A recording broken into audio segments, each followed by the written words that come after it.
Et si la France était devenue soviétique?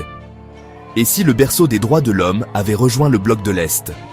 Imaginez Paris divisé comme Berlin, et l'emblématique drapeau bleu-blanc-rouge remplacé par une étoile rouge.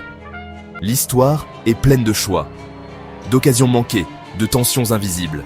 Aujourd'hui, plongeons dans une réalité alternative. Une France communiste, happée par la main de fer du bloc de l'Est.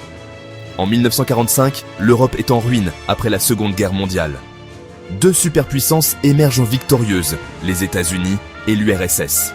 La France peine à se relever, épuisée, divisée, vulnérable. Le Parti communiste français est puissant, très puissant.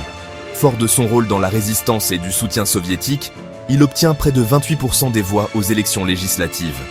Maurice Thorez, à la tête du parti, devient même vice-président du Conseil. À l'époque, l'armée rouge est encore vue par certains comme libératrice.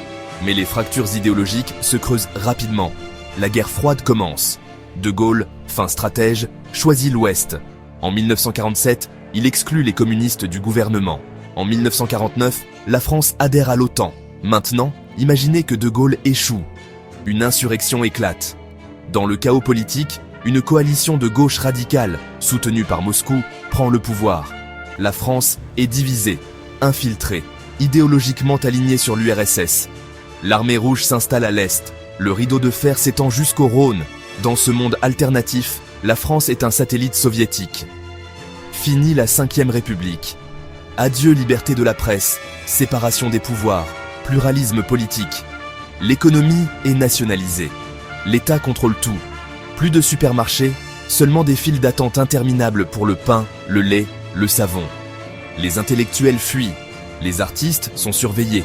Les services secrets français deviennent la Stasi française. Les murs ont des oreilles, même à Paris. À l'école, on enseigne la doctrine marxiste. La Sorbonne est rebaptisée Université Lénine.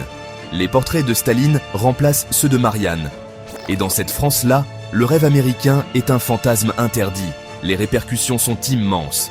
Une France soviétique bouleverse l'équilibre mondial. L'OTAN perd un membre clé.